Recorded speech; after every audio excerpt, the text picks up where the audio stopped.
வாழ்க வையகம், வாழ்க வையகம், வாழ்க வளமுடன். குரு வாழ்க, குருவே துணை. வாழ்க வளமுடன். நண்பர்களே, எல்லாம் வல்ல அருட்பேராற்றலையும் அதன் அனைத்து தன்மாற்ற நிலைகளையும் ஒரு சேர நினைந்து நன்றியுணர்வோடு வணங்கிக் கொள்வோம்.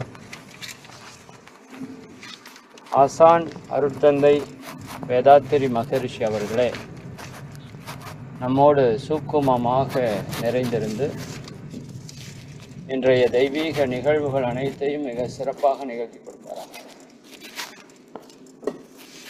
வாழ்க வளமுடன், வாழ்க வளமுடன்.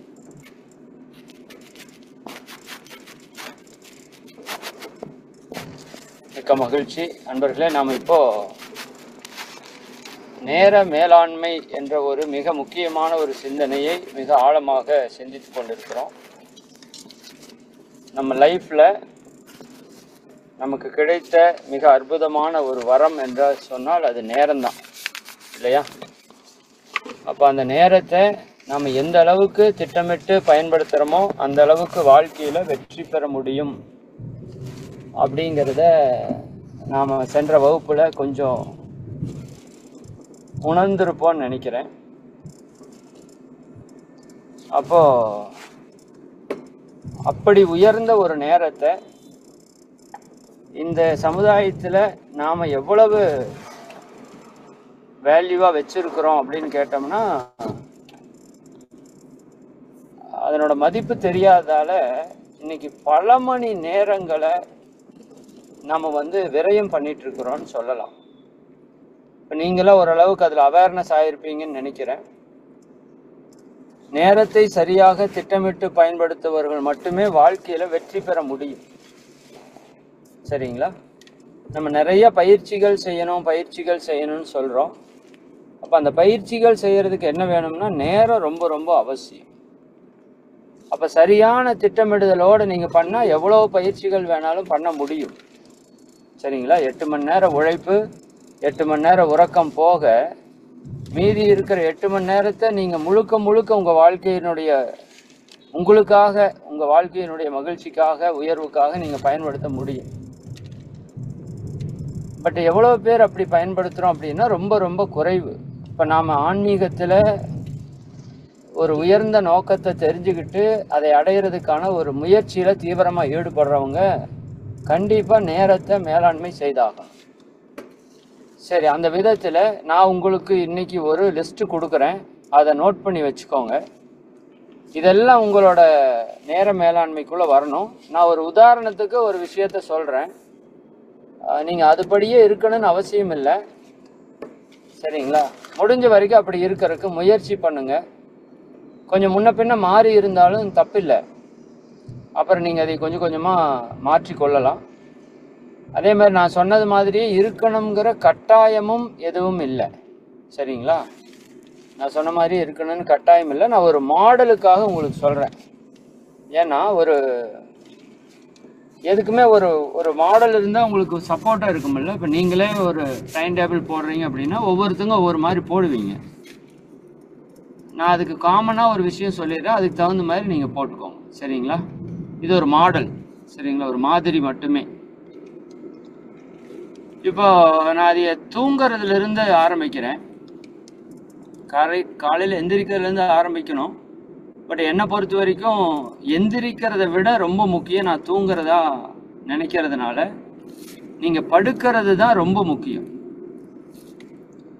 ஏன்னா நாம் எந்த நேரத்தில் படுக்கிறோம் அப்படிங்கிற ஒரே விஷயந்தான் அடுத்த நாள் நம்மளோட ஒட்டுமொத்த வாழ்க்கையும் தீர்மானிக்கக்கூடிய விஷயமா இருக்குது. என்னை பொறுத்த வரைக்கும் என்னோட இத்தனை வருஷம் இந்த அனுபவத்தில் தூங்குறது நான் சரியாக தூங்கிட்டேன் அப்படின்னா காலையில் எந்திரிக்கிறதுலேருந்து அத்தனையுமே மிகச்சரியாக மிக துல்லியமாக நடக்கிறத என்னால் பார்க்க முடியும்.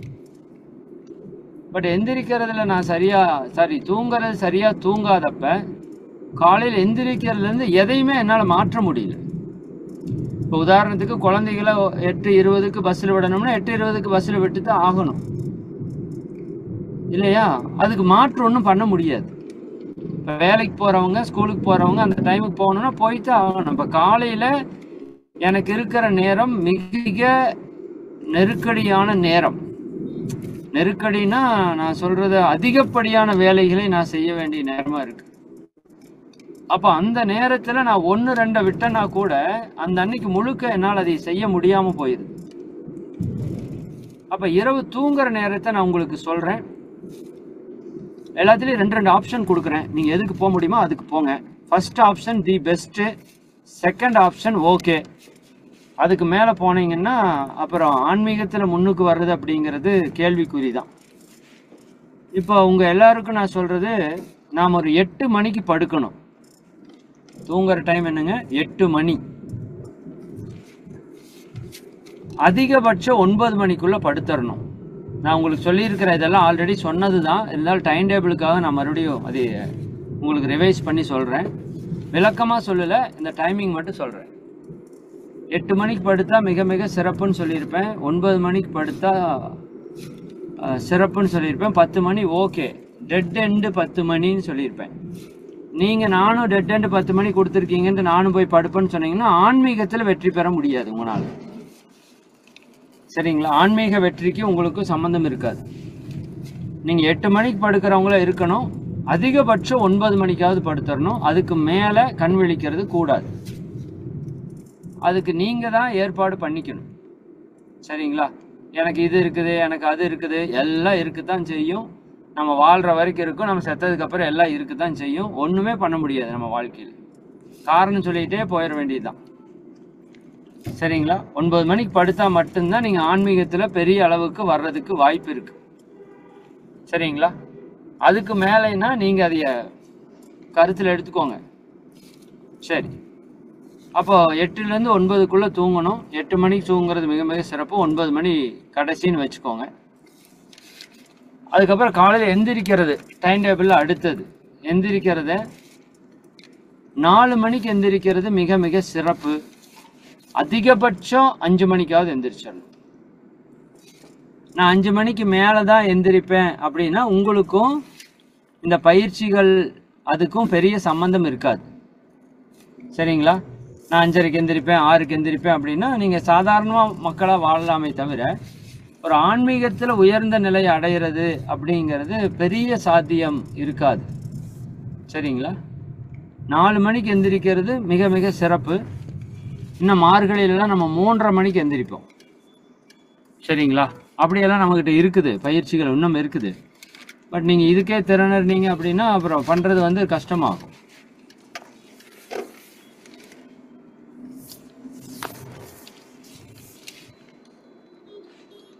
அப்போது காலையில் எந்திரிக்கிறது 4 மணி அல்லது அதிகபட்சம் 5 மணி அப்படி வைத்துக்கொள்ளுங்க.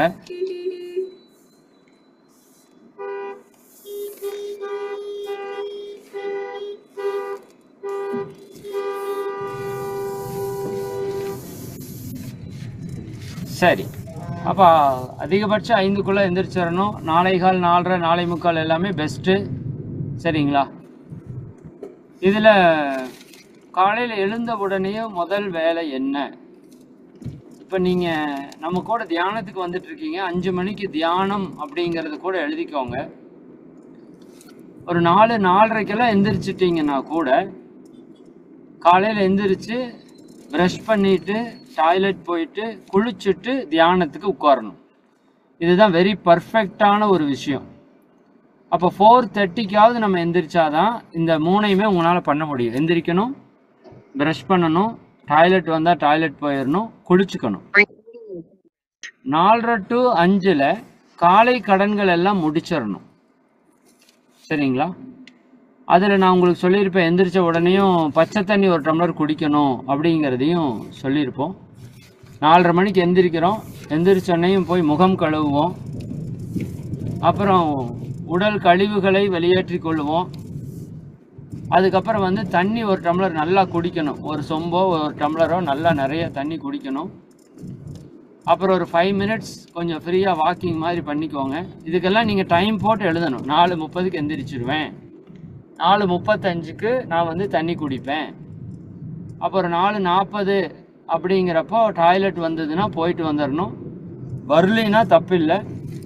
பட் அந்த டைமில் டாய்லெட் வந்தால் தான் உங்கள் உடம்பு கரெக்டாக இருக்குதுன்னு அர்த்தம். உடம்பு பெட்டிலேருந்து எந்திரிச்சு அதிகபட்சம் 10 நிமிஷம் அதுக்குள்ளே உங்கள் உடம்புல இருந்து மலம் வெளியே போயிடணும். அப்படி இருக்கிற உடம்பு தான் சரியான உடம்பு. அப்படி இல்லை அப்படின்னா அந்த உடம்புல பிரச்சனை இருக்குது அப்படின்னு அர்த்தம். அதுக்கு தகுந்த மாதிரி உடற்பயிற்சிகள்லையோ உணவுலையோ நல்ல ஃபைபர் கண்டென்ட் இருக்கிற உணவாக சாப்பிட்டு நீர் சத்து, நார் சத்து, உயிர் சத்து அப்படின்னு சொல்லுவாங்க இயற்கை வாழ்வியலில். நீங்கள் சாப்பிட்ற உணவு நீர் சத்து இருக்கிறதா இருக்கணும், நார் சத்து இருக்கிறதா இருக்கணும், உயிர் சத்து இருக்கிறதா இருக்கணும். இந்த 3 இல்லாத உணவு குப்பை உணவு. அதை சாப்பிட்டீங்கன்னா மலச்சிக்கல் வரும். மலச்சிக்கல் நம்ம உடம்புல பல சிக்கலுக்கு காரணம். அப்போ காலையில் எந்திரிச்சா மோஷன் போகணும். அது நீங்கள் சாப்பிட்ற உணவை பொறுத்து தான் மோஷன் போகுமா போகாதாங்கிறது இருக்குது. அப்போ காலையில் 4:30 to 5க்குள்ளே டாய்லெட் போய் குளிச்சிடணும். சரிங்களா? 5 மணிக்கு நீங்கள் தியானத்தில் உட்காரணும். உங்கள் டைம் டேபிளில் எல்லாருக்கும் இதில் வந்து மாற்றம் இருக்கக்கூடாது. நீங்கள் காலையில் எந்திரிங்க, குளிங்க, குளிக்காமல் போங்க, பாத்ரூம் போங்க, போகாமல் போங்க, மூஞ்சி கழுவிட்டு வந்து நேராக தியானத்தில் உட்காரனா கூட உட்காந்துக்கோங்க, தப்பில்லை. சரிதானா? பட் அதெல்லாம் பண்ணால் ஒரு எஃபெக்டிவான ஒரு மெடிடேஷனை நீங்கள் ஒரு நாளில் அச்சீவ் பண்ண முடியும். ஏன்னா நான் அந்த குளியலை பற்றியெல்லாம் உங்களுக்கு நிறையா பேசிட்டேன். அதெல்லாம் நீங்கள் நல்லா இம்ப்ளிமெண்ட் பண்ணிகிட்டு இருப்பீங்கன்னு நம்புகிறேன். அதெல்லாம் பண்ணால் மட்டும்தான் உங்கள் வாழ்க்கையில் இந்த மாற்றம் வந்து நிலைச்சிருக்கும். இல்லாட்டி வந்த புதுசில் கொஞ்ச நாள் பண்ணியிருப்பீங்க, ரொம்ப நல்லா இருந்திருக்கும், அப்புறம் எப்போ போல் மாறி நம்ம செயல்பாட்டில் இறங்கியிருப்பீங்க. அப்புறம் இதனால் பெரிய பிரயோஜனம் இருக்காது. நாங்கள் இங்கே சொல்கிறது எல்லாமே உங்கள் வாழ்வியலில் சேரக்கூடிய வாழ்வியல் முறைகள். சரிங்களா? ஏதோ கேட்டுட்டு போகிறதுக்காக அல்ல, நீங்கள் வாழ்நாள் முழுக்க கடைபிடிப்பதற்கான வழிகள். சரியா? சரி, இப்போ 5 மணிக்கு குளிச்சாச்சு. சரி, 5 மணிக்குள்ளே குளித்து டாய்லெட் போயிட்டு வந்து தியானத்தில் 5 மணிக்கு உட்காந்துடணும். 5 மணி அத்தனை பேரும் தியானத்தில் உட்காரணும். 5 to 5:50 தியானம், 5:50 to 5:56 அல்லது 6 வரைக்கும் நாம் மகரிஷியோட சங்கல்பம், சர்வவசிய தனார்சன சங்கல்பம், அதெல்லாமே நீங்கள் தனித்தனியாக எழுதணும் உங்கள் டைம் டேபிளில். நான் இந்த மாதிரி 4:30க்கு எந்திரிப்பேன் அல்லது 4:45க்கு எந்திரிப்பேன், 5 மணிக்கு தியானம், 5:50க்கு வந்து சர்வவசிய தனார்சன சங்கல்பம் 9 முறை எல்லாருமே சொல்லணுங்கிறத நீங்கள் வந்து முடிவு பண்ணிக்கோங்க. சரிங்களா? அது ரொம்ப ரொம்ப ஒரு சக்தி மிக்க மந்திரம். அதுக்கு அடுத்தது அது 9 முறை சொல்லிட்டுமா, அதுக்கு அடுத்தது அறிவிப்புகள் இருக்கும், அது கண்டிப்பாக கேட்கணும். நீங்கள் நாளொரு நற்சிந்தனை இருக்கும், அதிகபட்சம் 6:05 6:10 வரைக்கும் இருக்கும், போதும். சரிங்களா?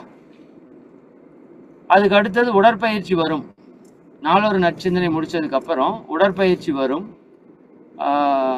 அந்த உடற்பயிற்சி நீங்கள் வீட்டில் உங்கள் சூழலுக்கு தகுந்த மாதிரி 7 மணி வரைக்கும் நான் வேறு எந்த வேலையும் பண்ணலைனாலும் என்னோடய குடும்ப சூழல் பாதிக்காது அப்படின்னா நீங்கள் என்ன பண்ணிடலாம், அப்படியே கண்டினியூவாக பயிற்சியை தொடர்ந்து பண்ணிடலாம்.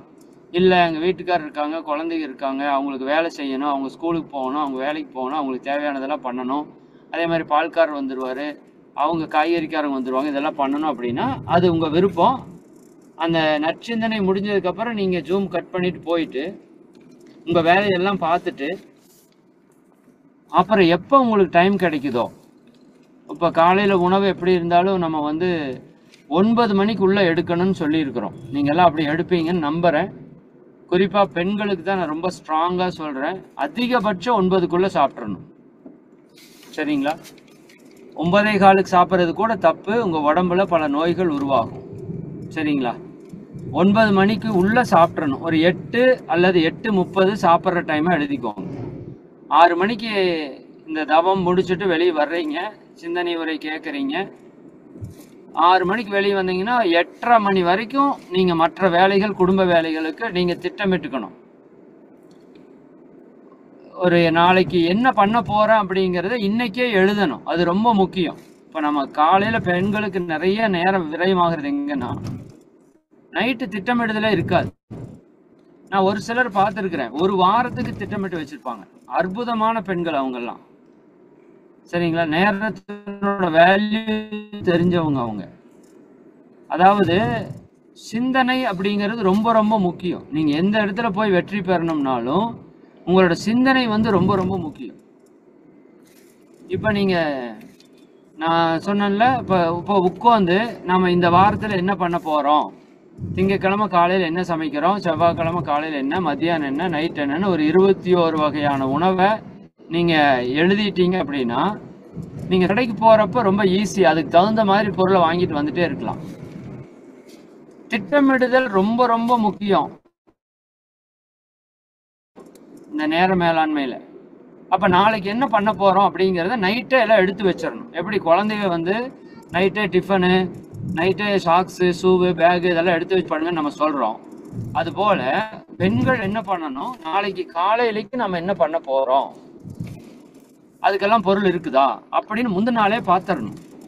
இல்லை அப்படின்னா சாயங்காலம் அதுக்கான நேரத்தை ஒதுக்கி அந்த பொருள் எல்லாம் கலெக்ட் பண்ணி கொண்டாந்து வச்சுக்கணும். காலையில் எழுந்திரிச்சு நான் தான் சொன்னேன்ல, இருக்கிறதுலே ரொம்ப நெருக்கடியான காலம் அதிகாலை தான். அந்த 8:30க்குள்ள எல்லா விஷயத்தையும் நம்ம செஞ்சு முடிக்கணும்னா அப்போ அதுக்கு எல்லாமே தயார் நிலையில் இருக்கணும் உங்களுக்கு. அப்போ ஒன்றும் இல்லைனாலும் உங்களால் ஒரு வெங்காயம் இல்லை, ஒரு தக்காளி இல்லைன்னா கடைக்கு போயிட்டு வருவோம், 1/2 மணி நேரம் வெட்டியாக வீணாக போயிடும். காலையில் சப்பாத்தி செய்யலான்னு வச்சுருப்பீங்க, கோதுமை மாவு இருக்காது, அது கடை திறந்துருக்க மாட்டாங்க. சரிங்களா? இது எல்லாமே நீங்கள் கவனத்தில் வைக்கணும். சரிங்களா? அப்போ காலையில் என்னதான் பண்ண போகிறோம் அப்படின்னா அந்த பொருளெல்லாம் எடுத்து முன்னாடி வச்சுட்டு நீங்கள் போய் படுக்கிறதுக்கு போகணும். காலையில் எழுந்திரிச்சா அழகாக வந்து எந்த டென்ஷன் இல்லாமல் அறிபறி இல்லாமல் எடுத்தோமா 6 மணிக்கு என்ன பண்ணுறோம் அப்படிங்கிறத நீங்கள் இது வரைக்கும் எழுதணும். காலையில் எழுந்திரிச்ச உடனேயும் ஒரு அரிசி ஊற போடுறது தேவை இருக்கலாம், 1 மணி நேரம் ஊறணுமா இருக்கணும். அப்போ நீங்கள் என்ன பண்ணிக்கணும், 4:55க்கு தவத்தில் உட்கார்றதுக்கு முன்னாடி அரிசி ஊற போட்டு வந்து உட்காரணும் கூட எழுதிக்கலாம், தப்பு கிடையாது. அப்போ காலையில் 6 மணிக்கு வந்தோடனே 1 மணி நேரம் ஊறி இருக்கும், எடுத்து நீங்கள் குக்கரில் வச்சுட்டு போயிட்டே இருக்கலாம். சரிங்களா? எல்லாம் வேற ஒன்றுமே கிடையாது. அப்போ 6லேருந்து 8:30 வரைக்கும் உங்களுக்கான பிளான், வீட்டில் என்னென்ன பண்ண போகிறீங்க, அது ஒவ்வொருத்தவங்களுக்கும் கொஞ்சம் டிஃப்ரெண்ட் ஆகும். சமையல்னு போட்டுக்கிறோம், ஒரு சிலர் 1 மணி நேரத்துக்கு அருமையாக சமைச்சிட்டு வர்றவங்களும் இருக்காங்க. திட்டமிட்டு செய்கிறது தான். அதுக்கெல்லாம் நிறைய உபகருவிகள் வந்துருச்சு, டக்கு டக்கு டக்கு டக்குன்னு செஞ்சுட்டு வர்ற மாதிரி ஒரு மைண்ட் செட் பண்ணிக்கணும். இதில் நீங்கள் யாரும் எதிர்பார்த்துட்டு இருக்கக்கூடாது. அதுதான் இங்கே பெரிய பிரச்சனை. என்னன்னா, நிறைய பெண்கள் வந்து ஆண்களை எனக்கு காய்கறி வெட்டி கொடுக்கணும், எனக்கு கீரை வெட்டி கொடுக்கணும், சரிதானுங்களா, எனக்கு வெங்காயம் உரிச்சு கொடுக்கணும், இப்படியெல்லாம் எதிர்பார்க்கறத நான் இப்போ வரக்கூடிய காலங்களில் பார்க்குறேன். எங்கள் அம்மாவெல்லாம் அப்படி ஒரு நாள் கூட எங்கள் அப்பாட்ட சொன்னதாவோ எங்ககிட்ட சொன்னதாவோ தெரியாது. ஏன்னா இப்போ அந்த வேலையை வந்து நம்ம நல்லா செய்யறதுக்கு தான் வாய்ப்பை ஏற்படுத்தணுமே தவிர முடப்பட்டுட்டு அடுத்தவங்க தலையில கட்டுறதுக்கு முயற்சி பண்ணக்கூடாது. சரிங்களா? எனக்கு யாரும் ஹெல்ப் பண்ணுறதே இல்லை. சமைக்கிறதுங்கிறது யார் வேலையோ அவங்க முழுசாக அதை நீங்கள் கையில் எடுத்து பொறுப்பு எடுத்து பார்த்துக்கணும். அதுக்கு தகுந்த மாதிரி நீங்கள் தான் டைமிங் மேனேஜ் பண்ணி எதை எப்போ பண்ணலாம் அப்படிங்கிறத திட்டமிட்டு பண்ணுங்க. அப்போ 6 to 8:30 சமையல், அதுக்குள்ளேயே உங்கள் குழந்தைகள் ரெடி பண்ணுறதுக்கு வேறு என்னென்ன வேலை இருக்கோ எல்லாத்தையும் லிஸ்ட்டு போட்டு சின்ன சின்ன வேலை கூட எழுதி வைக்கணும். நீங்கள் ஒரு சின்ன வேலை இருக்கும், அதுதான் நமக்கு பெரிய பிரச்சனையாக இருக்கு.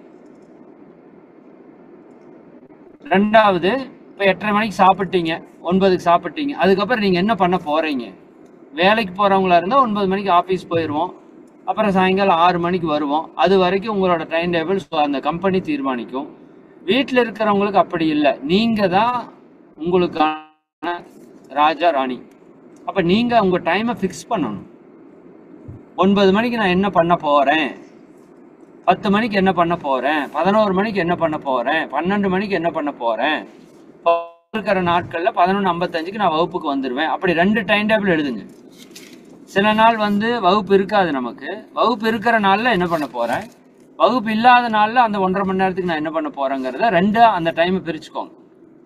என்னை பொறுத்த வரைக்கும் வகுப்பு இல்லாத நாட்கள்லையும் நீங்கள் சரியான ஆன்மீக முன்னேற்றம் வேணும்னா வகுப்பு இல்லாத நாட்களில் முந்தைய நாளில் நம்ம என்ன சொன்னோமோ ஒரு கொஞ்ச நேரம், ஒரு 1/4 மணி நேரம் 1/2 மணி நேரம் தவம் பண்ணிட்டு அடுத்த 1 மணி நேரத்தை இந்த வகுப்பில் என்ன சொன்னோமோ அதை நீங்கள் உட்காந்து இம்ப்ளிமெண்ட் பண்ணி பார்க்கணும். ஏன்னா வேறு எந்த டைமும் உங்களால் ஒதுக்க முடியாது, மற்ற டைம் எல்லாம் உங்களுக்கு பிஸியாக இருப்பீங்க. அப்போ அந்த ஒரு நாள் விட்டு ஏன் ஒரு நாள் வச்சுருக்குறோன்னா, இப்போ சொல்கிறத நீங்கள் கடைபிடிக்கணுங்கிறதுக்காகத்தான் அந்த ஒரு நாள் விட்டு ஒரு நாள் வகுப்பு வச்சுருக்குறோம். சரிங்களா? இல்லாட்டி இது டக்கு டக்கு டக்கு டக்குன்னு சொல்லிட்டு போயிடலாம், இது ஒரு பெரிய விஷயமே இல்லை. பட் நீங்கள் இம்ப்ளிமெண்ட் பண்ணணும், அதுக்கு உங்களுக்கு டைம் கிடைக்கணும் அப்படிங்கிறதுனால தான் அந்த டைமை கொடுக்குறோம். மற்ற நாட்கள்லையும் 12 மணிக்கு தவம்னு போட்டுட்டு இங்கே சொல்கிற விஷயத்தை நம்ம ப்ராக்டிக்கலாக இம்ப்ளிமெண்ட் பண்ணணும்னு போட்டுக்கணும். ரைட்டு. அப்புறம் சாயங்காலம் 6 மணி ஆயிரும். 6 மணிக்குன்னா 5:55க்குன்னா காயகல்பம். சரிங்களா? இந்த உடற்பயிற்சியை நீங்கள் 8:30க்கு சாப்பிட்றீங்கன்னா 9:30, 10:30, 11:30 அந்த டைமில் நீங்கள் உடற்பயிற்சி பண்ணலாம். ஆனால் முடிஞ்ச வரைக்கும் காலையில் நேரத்திலேயே பண்ணுறதுக்கு முயற்சி பண்ணுங்க. சரிங்களா? காலையில் நேரத்திலேயே பண்ணுறதுக்கு முயற்சி பண்ணுங்க. ஏன்னா காலையில் நேரத்தில் பண்ணுறது தான், அதாவது என்ன சொல்கிறதுன்னா, வாழ்க்கையில் முற்காலத்தில் சம்பாரிச்சுக்கணும்னு சொல்லுவோம். அப்போ பிற்காலத்தில் அதை வச்சு நீங்கள் சோச்சமாக அனுபவிக்கலாம். ஒரு சிலர் என்ன சொல்கிறாங்க, நான் பிற்காலத்தில் சம்பாரிச்சுக்கிறேங்கிறாங்க. நோ யூஸ், அது வேஸ்ட்டு, அனுபவிக்க முடியாது உங்களால். அதுபோல் உடற்பயிற்சி காலையில் முதல் வேலையாக உடற்பயிற்சி தியானத்தை பண்ணிட்டீங்கன்னா உங்கள் உடல், உயிர், மனம் எல்லாமே தயாராகிரும் அந்த 24 மணி நேரத்தை அற்புதமாக மாற்றுறதுக்கு. இல்லை அப்படின்னா உங்களுக்கு அது ரொம்ப ஸ்ட்ரகிள் தான் ஆகும். அதனால் அதுக்கு தகுந்த மாதிரி நீங்கள் கொஞ்சம் திட்டமிட்டு உடற்பயிற்சி முன்னாடி எப்பயாவது செய்ய முடியுமான்னு பாருங்கள். முடிஞ்சதுன்னா சொல்கிறேன். இல்லை அப்படின்னா ஒன்றும் பிரச்சனை இல்லை. காலை உணவு அளவாக எடுத்தீங்க, இயற்கை உணவோ பழங்களோ எடுத்தீங்கன்னா 9:30, 10:30, 11:30 தாராளமாக ஜீரணமாயிரும். 11:30க்கு நீங்கள் பயிற்சி பண்ணலாம், 11க்கே பண்ணலாம். சரிங்களா? அதுக்கு முடிஞ்ச வரைக்கும் ஒரு 8 மணிக்கே கூட சாப்பிட்ருங்க. சரிங்களா? முதல் சாப்பிட்றது நீங்களாக தான் இருக்கணும், பெண்களாக தான் இருக்கணும். எங்கள் பையன், எங்கள் புள்ள எல்லாரும் சாப்பிட்டதுக்கப்புறம் சாப்பிட்டீங்கன்னா அப்புறம் நீங்கள் தான் கெட்டு போயிடுவீங்க. சரிங்களா? அப்போ முதல்ல 8 மணிக்கே சாப்பிட்ருங்க. அப்படி நீங்கள் உடற்பயிற்சிக்கு எனக்கு காலையில் பண்ண முடியல அப்படின்னு நினைக்கிறவங்க நீங்கள் என்ன பண்ணிடணும், 8 மணிக்கே சாப்பிட்றணும்.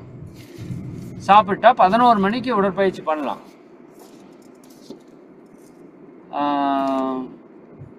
11 to 12 உடற்பயிற்சி முடிச்சுட்டு நம்ம தியானத்துக்கு வந்தீங்கன்னா அற்புதமாக இருக்கும். அப்படியே உங்கள் லைஃப் ஸ்டைலை செட் பண்ணிடுங்க. வீட்டில் இருக்கிற பெண்கள் காலையில் 6 மணிக்கு தியானம் முடிச்சுட்டு வந்தால் 7, 8, 9, 10, 11 5 மணி நேரம் நீங்கள் வீட்டு வேலை, துவைக்கிறது, கூட்டுறது, கழுவுறது எல்லாம் ஆட் பண்ணி வச்சுக்கிட்டு அந்த 11 மணிக்கு எக்ஸசைஸ் பண்ணணும்னு முடிவு பண்ணிக்கோங்க. ரெகுலராக பண்ணுங்கள், தப்பு கிடையாது. அப்போ 11 to 12 எக்ஸசைஸ் போட்டுக்கோங்க. 12 மணிக்கு மேலே கிளாஸ் அட்டன் பண்ணுறதுக்கு போடுங்க. 1:30க்கு மேலே நீங்கள் என்ன பண்ணணும், உங்கள் வீட்டில் வேலை என்னென்னவெல்லாம் இருக்குது அது எல்லாத்தையுமே திட்டமிட்டு போட்டுக்கோங்க. சாயங்காலம் 6 மணிக்கு தவத்துக்கு வந்துடணும். சரிங்களா? 5:45 அப்படிங்கிறப்பவே நீங்கள் முடிஞ்ச வரைக்கும் உள்ளே வந்து காயகல்ப பயிற்சி பண்ணி அந்த தவத்தை 6 to 6:30 கம்பல்சரி அட்டன் பண்ணணும்னு டைம் டேபிள் போட்டு. சரிங்களா? 6:30 மணிக்கு மேலே உங்கள் சூழல் எப்படி இருக்குதோ அதை பொறுத்து சொற்பொழிவு ஃப்ரீயாக இருந்தீங்கன்னா உட்காந்து கேட்கலாம். இல்லாட்டி சொற்பொழிவு கேட்டுட்டு நீங்கள் மற்ற வேலைகளை பார்க்கலாம், சமையல் வேலைகளை கூட பார்க்கலாம் சொற்பொழிவு போட்டு விட்டுட்டு. யாரும் ஏன் நீங்கள் கிளாஸ் அட்டன் பண்ணுறது மாதிரி இது பண்ணலின்னு யாரும் கேட்க போகிறதில்ல. சரிங்களா? சும்மா என்னத்தையோ பேசிட்டு இல்லாட்டி சும்மா அதைய வேலை பார்க்குறதுக்கு இந்த சொற்பொழிவு கேட்டுகிட்டே நீங்கள் அழகாக சமைக்கலாம், அழகாக வீட்டு வேலைகளை பார்த்துக்கலாம். ஒரு 7 மணி 7:30 அப்படிங்கிறப்ப இரவு உணவு எடுத்துக்கணும். மத்தியானம் ஒரு 1, 2க்குள்ளே மத்தியான உணவு எடுத்துக்கணும். இதெல்லாமே உங்கள் டைம் டேபிள் இருக்கணும். சரிங்களா? நான் என்னோட டைம் டேபிள் உங்களுக்கு ஒரு மாடலுக்கு அனுப்புகிறேன். நைட் அதே போல் 8:30 மணிக்கு தற்சோதனைக்கு டைம் டேபிள் போட்டுருங்க.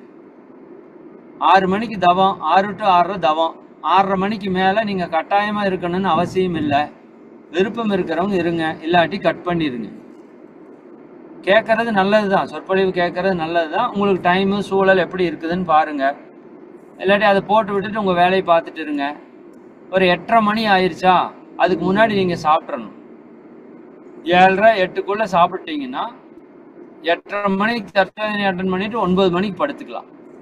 இரவு உணவை கொஞ்சம் குறைவாக எடுத்துக்கணும்னு சொல்லியிருக்கிறோம். அப்போ சீக்கிரம் ஜீரணம் ஆயிரும், நல்ல தூக்கம் வரும் உங்களுக்கு. சரிங்களா? அப்போ இதுபடி சின்ன சின்ன விஷயம் எல்லாத்தையும் நீங்க வந்து டைம் டேபிள்ல கொண்டு வரணும். என்னோட லிஸ்ட்ல ஒரு 40 வேலையா பிரிச்சிருப்பேன். ஒரு நாளைக்கு காலையில இருந்து என் குழந்தைய ஸ்கூலுக்கு கொண்டு போய் விடுறது எத்தனை மணிக்கு, வர்றது எத்தனை மணிக்கு. ஏன்னா இந்த டைம் ஒன்று லேட் ஆகுறதால தான் பல பிரச்சனை வரும். நீங்க கவனிச்சு பாருங்க. கொஞ்சம் லேட்டா கிளம்பி போயிருப்போம். போறப்போ அவசர அவசரமா போவோம், வேகமா போவோம். அங்க போய் ஏதாவது பிரச்சனை ஆகும். சரிங்களா? அந்த நாள் முழுக்க அந்த ஒரு அறிபறி இருந்துட்டே இருக்கும். நீங்க கவனிக்கலாம். சத்யராஜ் தான் ஒரு இன்டர்வியூல சொல்லுவார், எதுக்குப்பா இத்தனை அறிபறியா போறீங்க? ஒரு 15 நிமிஷம் முன்னாடி எந்திரிச்சா ஜாலியா பல்லு விளக்கி, ஜாலியா குளிச்சு, ஜாலியா சாப்பிட்டுட்டு, ஜாலியா வேலைக்கு போலாம்ல. 15 நிமிஷம் அப்படிம்பாரு. உண்மைதான் அவர் சொல்றது. இப்போ நாம கொஞ்சம் எந்திரிக்கிறது ரொம்ப ரொம்ப முக்கியம். அதனால தான் நான் 1000 தடவை சொல்றேன், படுத்து தூங்குறது அதை விட ரொம்ப முக்கியம். படுத்து தூங்குற நேரத்தில் அலட்சியமா இருந்தோம் அப்படின்னா அடுத்த மொத்த நாள் வாழ்க்கையுமே முற்றிலுமா பாதிக்கப்படும். நீங்க புரிஞ்சுக்கணும். அதனால எங்க வெளியே போனா கூட, இப்போ நாங்க அங்க இதுக்கு கூட போனோம் இல்லை, வெளியூருக்கு ஒரு தடவை போயிட்டு வந்தோம். எப்படி இருந்தாலும் 10 மணிக்குள்ள வீட்டுக்கு வந்துடணும்னு முடிவு எடுத்து வந்தோம். 10:15 வந்துட்டோம். இல்லாட்டி மற்ற நாளா இருந்தா 12 மணி 1 மணிக்கு வந்து சேருவோம். அப்ப எல்லாமே திட்டமிடுதல் தான். அதிகபட்சம் 10 மணி, அது ரொம்ப ரேரா மாதத்துல ஏதாவது ஒரு நாள் அப்படி ஏதாவது. மற்ற நாள் 9 மணிக்கு நம்ம படுத்துறணும். ஈவினிங் ஃபுட்டை முடிஞ்ச வரைக்கும் நேரத்தில் எடுக்கிறதுக்கு முயற்சி பண்ணுங்க, தப்பில்லை. சரிங்களா? அப்போ இந்த மாதிரி உங்க லைஃப்பை நீங்களே ஒரு ஷெட்யூல் பண்ணி உங்களுக்கு நீங்களே வந்து டியூன் பண்ணிக்கோங்க.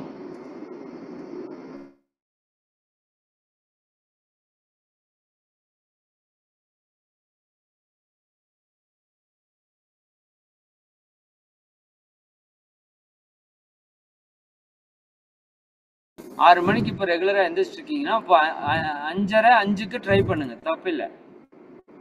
சரியா? 5:30 கூட ட்ரை பண்ணுங்க. ஒரு வாரம், ஒரு 10 நாளைக்கு 5:30 நான் எந்திரிப்பேன்னு முயற்சி பண்ணி எந்திரிங்க. அப்புறம் ஒரு வாரம் 5 மணிக்கு முயற்சி பண்ணி எந்திரிங்க. சரிங்களா? அப்புறம் அதை இன்னும் கொஞ்சம் முன்னாடி கூட கொண்டு போறதுக்கு ட்ரை பண்ணுங்க. பட் எடுத்தோடனையும் 6 மணிக்கு எந்திரிக்கிறாள், நான் 4 மணிக்கு எந்திரிக்கிறேன்னு போடுறது, அப்புறம் 7 மணிக்கு எந்திரிப்பாங்க. அப்புறம் ஏன்னா அது முடியாது. சரிங்களா? அதே மாதிரி தூங்குறதும் நீங்க இப்போ 11 மணி 12 மணிக்கு தூங்குறதால இருந்தால் உடனே 8 மணின்னு எழுதக்கூடாது. முதல்ல ஒரு 10 மணின்னு எழுதுங்க. சரிங்களா? 10 மணின்னு எழுதி ஒரு வாரத்துக்கு அதை அச்சீவ் பண்ணுங்க. அப்போ உங்களுக்கே ஒரு வெற்றி சந்தோஷம் புரியும். அதுக்கு அடுத்தது ஒரு 9:30 போடுங்க. ஒரு வாரத்துக்கு 9:30 படுக்கிறது, அப்புறம் 9 மணின்னு போடுங்க. கொஞ்சம் கொஞ்சமாக டியூன் பண்ணி வந்தீங்கன்னா ஈஸியாக வந்துடலாம். வர முடியாது அப்படிங்கிறது ஒன்றும் இல்லை. சரிங்களா? நான் அடிக்கடி சொல்லுவேன், 9 மணிக்கு படுக்கவே முடியாதா அப்படின்னு கேட்டால் இல்லை. உலகத்தில் இருக்கிற அத்தனை பேரையும் இப்போ 9 மணிக்கு இன்னைக்கு படுக்க வைக்க முடியும். என்ன பண்ணணும்? 9 மணிக்கு படுக்கிறவங்களுக்கெல்லாம் பேங்க்கில் 1000 ரூபா வருது, 5000 ரூபா வருதுன்னு சொல்கிறாங்கன்னு வச்சுக்கோங்க. யார் தூங்க மாட்டா? 9 மணிக்கு நீங்கள் தூங்கிட்டு செல்ஃபி எடுத்து போடுங்க படுத்துட்டு அப்படின்னு சொன்னால் யார் படுக்க மாட்டா? அப்போ இது என்னன்னா, அந்த பணத்துக்கு கொடுக்குற ஒரு வேல்யூவை நம்ம வாழ்க்கைக்கு கொடுக்க மாட்டேங்கிறோம். இந்த இயற்கைக்கு, இந்த பிரபஞ்ச சக்திக்கு, இந்த இறையாற்றல் கொடுத்து இந்த உடலுக்கு கொடுக்கறது இல்லை. நீங்க பாருங்க, 5 மணிக்கு எந்திரிக்கிறதுனா உங்களுக்கு அவ்வளவு கஷ்டமா இருக்குதுன்னு சொல்றாங்க நிறைய பேர். பட் காலங்காத்தால பேப்பர் போடுறவர் 4 மணிக்கு எந்திரிச்சு போறாரு. பால் போடுறவங்க 3 மணிக்கு எந்திரிச்சு போறாங்களே. நம்ம கிராமத்தில் நம்ம ஆசிரமத்துக்கு பக்கத்தால இவங்க இருக்காங்க, 2 மணிக்கு எந்திரிச்சு கீரை கட்டிட்டு போறாங்களே சந்தைக்கு, மார்க்கெட்டுக்கு 2 மணிக்கு. அப்ப முடியுதே, பணம்னா முடியுதே, எல்லாமே முடியுதே. 2 மணிக்கு எந்திரிக்க முடியுது, 3 மணிக்கு எந்திரிக்க முடியுது, 4 மணிக்கு எந்திரிக்க முடியுது. அப்ப பணத்துக்கு கொடுக்குற முக்கியத்துவத்தை நம்ம ஆரோக்கியத்துக்கு இன்னைக்கு வரைக்கும் கொடுக்கலன்னு தான் அர்த்தம். சரி அன்பர்களே, நான் சொல்றேன், பணம் இன்னைக்கு வரும் நாளைக்கு போகும். பணத்துக்கு நம்ம வாழ்க்கையில சந்தோஷத்துக்கு சம்பந்தமே கிடையாது. ஆனா உங்க ஆரோக்கியத்திற்கும் மன அமைதிக்கும் உங்க வாழ்க்கைக்கும் 100% சம்பந்தம் இருக்கு. அப்ப பணத்துக்கு கொடுக்குற முக்கியத்துவத்தை நம்ம உடல் ஆரோக்கியத்திற்கும் மன அமைதிக்கும் கொடுக்கணும். ஏன்னா இந்த ரெண்டும் தான் நம்மளை என்ன பண்ணுது, மொத்த வாழ்க்கையும் வாழ வைக்குது. அது உறவுகளில் ஏற்படக்கூடிய சிக்கல்களை தவிர்க்கிறதா இருக்கட்டும், பொருளாதார வளத்துல நீங்க உயர்வா நீங்க இந்த மாதிரி எந்திரிச்சு பாருங்களேன். நைட் நேரத்துல தூங்கிட்டு காலையில் நேரத்துல எந்திரிச்சு பாருங்க. இந்த பயிற்சியெல்லாம் திட்டமிட்டு செஞ்சு பாருங்க. உங்க உடல் ஆரோக்கியமா இருக்கும், உங்க மனசு அமைதியா இருக்கும். சரிதாங்களா?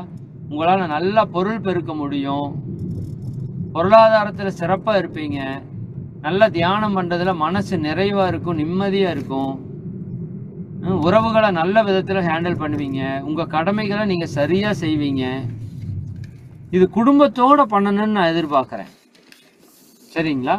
ஃபேமிலியோட பண்ணணும், அப்பதான் முழுமையான வெற்றி கிடைக்கும். பட் எந்த அளவுக்கு ஃபேமிலிகளில் உங்களுக்கு ஒத்துழைப்பு கிடைக்குன்னு தெரியல. முதல் நாம பண்ணுவோம். எதுக்கு ஃபேமிலி போய் எழுப்பானே, முதல் நாம பண்ணுவோம். சரிங்களா? இப்போ இறை சாதனை மார்க்க அன்பர்கள்னா என்னை பொறுத்த வரைக்கும் நம்ம அழகரையா தான் சொல்லுவாங்க. இப்போ எங்கே வேணால் வந்து படிக்கலாம் இன்ஜினியரிங்கு. நான் ஐஐடியில் படித்தேன்னு சொன்னால் அதுக்கு ஒரு தனி மதிப்பு இருக்குல்ல. இந்தியன் இன்ஸ்டிடியூட் ஆஃப் டெக்னாலஜி, அங்கெல்லாம் சீட்டு கிடைக்கிறதே பெரிய விஷயங்கிறாங்க. அங்கே படிச்சுட்டு வந்தால் ஒரே இன்ஜினியரிங் தான், நார்மல் லோக்கல் காலேஜுக்கும் அங்கேக்கும். பட் அங்கே படிச்சுட்டு வந்தால் அதனோட வேல்யூவே வேற, போட்டி போட்டு ஆளு எடுக்கிறாங்க அங்கே. அது போல இறை சாதனை மார்க்கத்தில் பயிற்சி எடுத்த அன்பர்கள் அப்படின்னா குவாலிட்டி. நானும் யோகா செஞ்சிருக்கிறேன், நானும் மகரிஷிட்ட பயிற்சி எடுத்திருக்கிறேன்னு சொல்றதெல்லாம் சும்மா. சரிங்களா? நீங்க காலையில் எந்திரிக்கணும். இப்ப இறை சாதனை மார்க்க அன்பர்கள்னா நமக்கு ஒரு பிராண்ட் இருக்கணும். என்ன பிராண்டு? காலையில் நேரத்தில் எந்திரிப்பாங்க, இந்த நேரத்தில் பயிற்சி பண்ணுவாங்க, இந்த நேரத்தில் தூங்கிடுவாங்க, அவங்க எடுக்க மாட்டாங்க, ஃபோன் எடுக்க மாட்டாங்க, அப்படி சொல்லணும். இப்போ உங்கள் ஃப்ரெண்டு வந்து இது எல்லாமே நம்ம பண்ணுற பழக்கம்தான். காலையில் சாயங்காலம் ஒரு 6 மணிக்கு உன் ஃப்ரெண்டு கூப்பிடுன்னு சொன்னால் இன்னொரு ஃப்ரெண்டு சொல்லணும், 6 மணிக்கு அவன் பாரு. அப்படி உங்களை ஒரு பிராண்ட் பண்ணணும் நீங்கள். அவங்ககிட்ட கூப்பிடணும்னா 8 மணிக்குள்ளே கூப்பிட்டுருப்பா, 8:30 மணிக்கு அவன் தற்சோதனைன்னு ஒரு பயிற்சி பண்ணுவான்ப்பா. அதுக்குள்ளே போயிட்டான்னா அப்புறம் ஃபோன் எடுக்க மாட்டான். அப்புறம் காலையில் தான் ஏதாவது பேசணும்னா இப்போவே பேசிடுன்னு மற்றவங்க சொல்லணும். புரியுதுங்களா? இந்த ட்ரெயின் டைம்னு சொல்கிறோமில்ல, 8 மணிக்கு அந்த ட்ரெயின் போயிரும்ப்பா, அதுக்குள்ளே போய் ஏறிக்கோ. சரிங்களா? இல்லை ட்ரெயின் போயிடும், அந்த மாதிரி தான். சரிங்களா? அப்படி நம்ம லைஃப்பை வந்து நீங்கள் டியூன் பண்ணணும். ஒரு சிலர் கேட்கலாம், என்ன சார் இந்த அளவுக்கு கட்டுப்பாடு பண்ணி தான் நம்ம வாழ்க்கையை நடத்தணுமா? ஏன் சும்மா நடத்த முடியாதா? இப்போ நீங்கள் சும்மா தான் நடத்திட்டு இருக்கீங்க, என்ன சாதிச்சிங்கன்னு சொல்லுங்கள். நம்ம எல்லாரும் இப்போ சும்மா தான் நடத்திட்டு இருக்கோம். எந்த டைம் டேபிள் போடாமல் தான் உலகத்தில் இருக்கிற மேக்சிமம் மக்கள் வாழ்ந்துட்டு இருக்காங்க. என்னத்தை சாதிச்சிட்டோம்? புலம்பலும் நோயும் பிரச்சனையும் தான் மிச்சம், இல்லையா? அப்போ சாதிக்கணும், என் வாழ்க்கையில் நான் நினைச்சதை ஜெயிக்கணும் அப்படின்னா அதற்கு ஒரே வழி, நீங்கள் திட்டமிட்ட வாழ்க்கைக்குள்ளே வரணும். இதுக்கு நான் ஒரு உதாரணம் சொல்லியிருப்பேன், உங்களுக்கு சொல்லியிருக்கேனான்னு தெரியல. அதாவது நீங்கள் பஸ்ஸு பார்த்துருக்கீங்க, நீங்கள் ட்ராவல் பண்ணியிருப்பீங்க, ட்ரெயின் பார்த்துருக்கீங்க, ட்ராவல் பண்ணியிருப்பீங்க. சரி, இன்னொரு கரெக்டாக 5 நிமிஷத்தில் நிறைவு பண்ணுறேன்.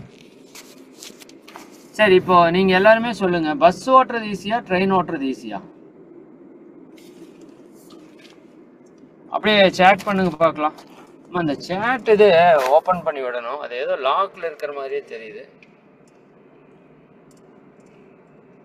பஸ் ஓட்டுறது ஈஸியா, ட்ரெயின் ஓட்டுறது ஈஸியா? சேட் பண்ணுங்களேன். Train, super.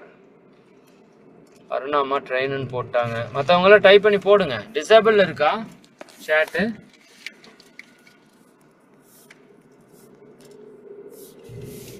ஓகே, ட்ரெயின் எல்லாருமே ட்ரெயினா? சரி, ட்ரெயின் ஓட்டுறது ஈஸிங்கிறவங்க ஹேண்ட் ரைஸ் பண்ணுங்களேன். இது ஈஸியில் உங்களுக்கு சேட் பண்ணுறதை விட ட்ரெயின் ஓட்டுறது தான் ஈஸி அப்படிங்கிறவங்க ஹேண்ட் ரைஸ் பண்ணுங்க. அம்மா, இன்னைக்கு ஸ்ட்ரென்த் ரொம்ப கம்மியாக இருக்கிற மாதிரி தெரியுமா? 245 பேர் 250 பேர் தான் இதில் இருக்கிறாங்க. ஆமாங்க ஐயா. இனிமேல் அவங்க வரலைன்னா வராதுக்கு ரீசன் வந்து ப்ராப்பராக சொல்லணுமா? அது வந்து கம்பல்சரி பண்ணிடுங்க. இனியெல்லாம் வந்து ரொம்ப லிபரலாவெல்லாம் விட்டுட்டு இருக்காதீங்க. 92 பேர் தான் ஆன்லைனில் யூடியூப்ல இருக்காங்க, 250 பேர் தான் இதில் இருக்காங்க, 350 பேர் தான் இன்னைக்கு மொத்தமாகவே வந்திருக்கிறாங்க. நீங்கள் 600 பேருங்கிறீங்க. மிச்சம் வராதவங்க வந்து அது ஒர்க்கில் இருக்கிறவங்களும் விட்டுருங்க, ஒர்க்கில் இல்லாதவங்க என்ன ரீசன்னு நமக்கு தெரியணும். அந்த இன்சார்ஜ் கிட்ட சொல்லிடுங்க, வராததுக்கு கண்டிப்பாக ரீசன் சொன்னாதான் அடுத்த வகுப்புக்கு விடுவேன்னு சொல்லிடுங்க. சரிங்க ஐயா. ரைட்டு. இது ஓகே, சூப்பர். 37 பேர் தான் இருக்கீங்களா? 38 பேர், 39 பேர். ட்ரெயினுன்னு சொல்கிறவங்க அவ்வளோதானா? சரி, ஓகே, ரைட்டு. பஸ்ஸுன்னு சொல்கிறவங்க கை தூக்குங்க பார்க்கலாம். பஸ்ஸுன்னு சொல்கிறவங்க கை தூக்குங்க, டக்குன்னு தூக்குங்க, டைம் ஆயிடுச்சு. இது ஒன்று சொல்லிட்டு நான் நிறைவு பண்ணிடுவேன்.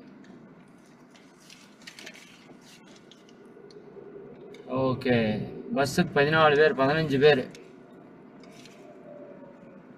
இதில் என்ன பியூட்டினா, கை தூக்க 2 பேருக்கு 2யுமே ஓட்ட தெரியாது இல்லையா? நான் கார் ஓட்டுறேன், அதனால பஸ்ஸையாவது ஓரளவுக்கு ஓட்டிடுவேன். சரிங்களா? சரி, பரவாயில்ல. ட்ரெயினுக்கு வந்து 39 பேர், இப்போ பஸ்ஸுக்கு வந்து 17 பேர். ஓகே, மெஜாரிட்டி தான் அப்போ கரெக்டாக இருக்கிறதுக்கு வாய்ப்பு இருக்குது. அதே போல் இங்கேயும் அப்படி தான். ட்ரெயின் தான் ஈஸிங்க ரொம்ப. பஸ் ஓட்டுறதை விட ட்ரெயின் ஓட்டுறது ஈஸி. எப்படி நான் சொல்கிறேன்னு கேட்குறீங்களா? நீங்கள் யோசிச்சு பாருங்கள். இப்போ பஸ் உங்கள்கிட்ட கொடுத்துட்டாங்க, நீங்கள் எப்படி ஓட்டணும்? கிளச்சை பிடிச்சி கீரை போட்டு எக்ஸிலேட்டர் கொடுத்து வண்டி ஓட்டணும். திடீர்னு ஒரு ஆட்டோக்காரன் உள்ளே வருவான், அந்த பக்கம் ஒரு 2 வீலர்காரன் வந்து பூந்துக்குவான். ஒரு ஆள் நடந்துட்டு கரெக்டாக பஸ்ஸுக்குள்ளேயே வருவார். சந்து சந்தா போயிட்டு இருப்பாங்க, பார்த்துருக்கீங்களா? அப்போ நிறைய ஆக்சிடென்ட்ஸ் எதில் நடக்குது? பஸ்ஸில் நடக்குது. ஏன்னா அந்த பஸ்ஸை நீங்கள் தனிப்பட்ட முறையில் இயக்கணும், எல்லாத்தையும் கவனிக்கணும், பின்னாடி கவனிக்கணும், முன்னாடி கவனிக்கணும், சுற்றியும் கவனிக்கணும். சரிதானுங்களா? அதில் குறுக்கால வேணா வந்து விழுவான், ஒன்று பண்ண முடியாது. பட் ட்ரெயின் அப்படி அல்ல. சரிதானுங்களா? ட்ரெயினில் எக்ஸிலேட்டர் கொடுத்தீங்கன்னா போகும், பிரேக் போட்டால் நின்றுக்கும். நீங்கள் அதை ரொம்ப வளைக்கணும், திருப்பணும் அப்படிங்கிற ஸ்டேரிங் கண்ட்ரோல் எல்லாம் பெருசாக இருக்காதுன்னு நினைக்கிறேன். நானும் உள்ளே போய் பார்த்ததில்லை, பட் இருக்கிறதுக்கு வாய்ப்பு இல்லை. அப்போ அதில் நீங்கள் அமுத்தி பிடிச்சிங்கன்னா ஸ்பீடில் அது போயிட்டே இருக்கும். குறிப்பிட்ட ஸ்பீடு ஃபிக்ஸ் பண்ணி விட்டால் அது பாட்டுக்கு அது போயிட்டே இருக்கும். சரி, என்ன ரீசன் அப்படின்னா, ட்ரெயினுக்கு ஒரு ட்ராக் இருக்கு, ஒரு தண்டவாளம் இருக்கு. புரியுதுங்களா? ட்ரெயினுக்கு ஒரு சிஸ்டம் இருக்கு. பஸ்ஸு 50 பேர் டிராவல் பண்ற குட்டி ஒரு விஷயம், ட்ரெயின் 1000 பேர் டிராவல் பண்ற பெரிய விஷயம். ஆனா எது ஈஸி? ட்ரெயின் தான் ஈஸி. என்ன காரணத்தினால? அது ஒரு ட்ராக்ல போகும், ட்ராக்கை விட்டு அவ்வளவு சீக்கிரம் மாறாது. அது ஒரு சிஸ்டத்துல கொண்டு வந்து வச்சுட்டாங்க அதைய. அப்போ எது ஈஸி அப்படின்னு, சிஸ்டமேட்டிக்கா இருக்கிறது ஈஸி. அது சிறுசா பெருசாங்கிறது தேவையில்லை. அப்ப நம்ம லைஃப் வந்து சிஸ்டம் ஆச்சு அப்படின்னா ரொம்ப ஈஸி. உங்களுக்கு அந்த 5S கான்செப்ட் இன்னும் பேசலன்னு நினைக்கிறேன், அதை பத்தி நான் பேசுறேன் பின்னாடி. ஒரு பொருளை எடுத்தா எடுத்த இடத்துல வச்சீங்கன்னா எவ்வளவு வேலை மிச்சமாகும் தெரியுமா? சரிங்களா? நான் நேற்றுக்கு ஒரு பார்சல் சர்வீஸ் போய் நம்ம ஸ்டிக்கர் பார்சல் எடுக்கிறதுக்கு போனேன். அப்படி கொட்டி வச்சிருக்காங்க அத்தனை பண்டலையும். அது ஒரு நம்பர் சொன்னா அந்த ஆள் 1 மணி நேரம் போய் அந்த பண்டலை உள்ள தேடி பிடிச்சி எடுக்கிறார். கஷ்டம். கரெக்டா ஒரு பாக்ஸ் எடுத்து அடிச்சு அந்த நம்பர் இந்த இடத்துல இந்த பொருள் இந்த இடத்துலன்னு வச்சா 1 செகண்ட்ல எடுத்து கொடுக்க வேண்டிய வேலைய அதுக்குன்னு ஒரு ஆளே போட்டிருக்காங்க. 15,000 ரூபாய் சம்பளத்துக்கு அவனுக்கு வேலையே என்னன்னா இது எடுத்து கொடுக்கறது தான். ஆனா அது கூட இன்னொரு 5,000 ரூபாய் போட்டு 4 ரேக் அடிச்சு வச்சுன்னா அந்தந்த பொருள் அங்கங்க வச்சுட்டு போயிடலாம். அறிவில்லை பாருங்க. இப்போ உங்க டைம் எங்கெல்லாம் வேஸ்ட் ஆகுதுன்னு பாருங்க. சரிங்களா? அதனாலதான் திட்டமிட்டு செயல்பட்டீங்கன்னா டைம் வேஸ்ட் ஆகாது. திட்டமிடல அப்படின்னா ரொம்ப வேஸ்ட் ஆகும். காலையில என்ன பண்ணலாங்கிறதுக்கே 1 மணி நேரம் சிந்திப்பீங்க. சரிங்களா? சரி, திட்டமிட்ட தீபாவளியை அமையட்டும்.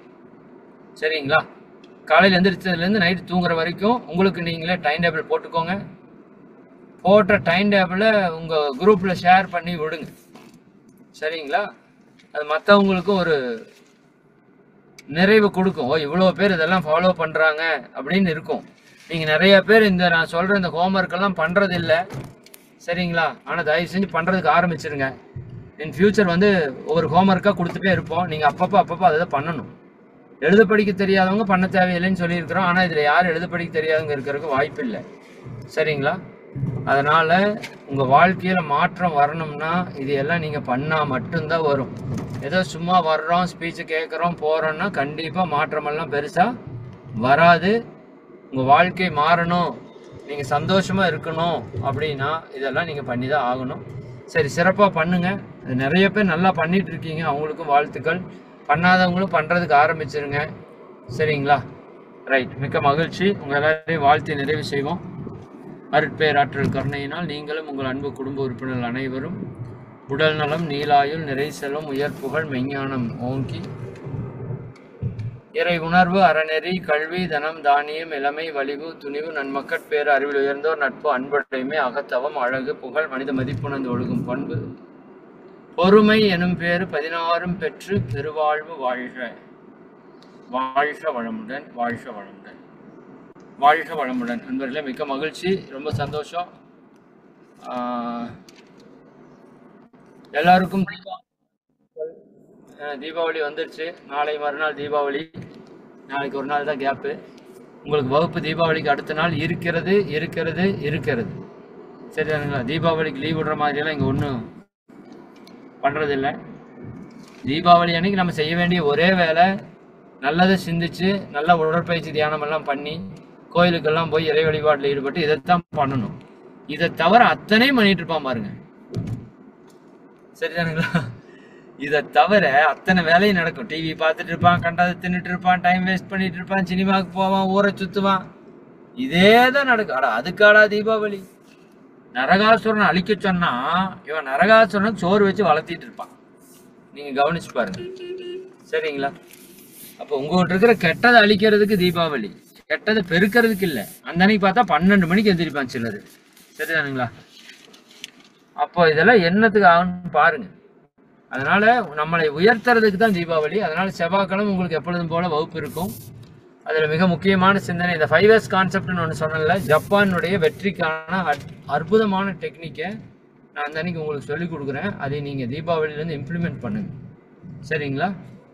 ரொம்ப ரொம்ப சூப்பரான ஒரு விஷயம். அதை நீங்கள் பயன்படுத்தினீங்கன்னா வாழ்க்கையே சேஞ்ச் ஆகும். சரியா? சரி, அதை செவ்வாய்க்கிழமை நம்ம சிந்திப்போம்னு சொல்லிட்டு 31/1/2 பட்டறை வகுப்பு இருக்குது. நீங்கள் யார் வேணால் வரலாம். அதில் ரொம்ப ரொம்ப அற்புதமான விஷயங்கள்லாம் சொல்லிக் கொடுக்க போகிறோம். அதுக்கான போஸ்ட் இன்னைக்கு வரும். பயிற்சி எடுத்தவங்க தான் பட்டறை வகுப்புக்கு வரணும். புதிய அன்பர்கள் பட்டறை வகுப்புக்கு வரக்கூடாது. நீங்கள் எல்லாருமே வரலாம், உங்களுக்கு அதுக்கு தகுதி இருக்குது. இது பட்டறை வகுப்பு. சரிங்களா? அதே போல் இன்னொன்று அடிப்படை பயிற்சி வகுப்புன்னு நம்ம ஒன்று சொல்லிட்டு இருக்கோம் இல்லையா? அது வந்து பேசிக் கோர்ஸ். நம்மளோட உடற்பயிற்சி, காயகல்பம், தியானம், தீட்சை இதெல்லாம் நேரடியாக கொடுக்கறது.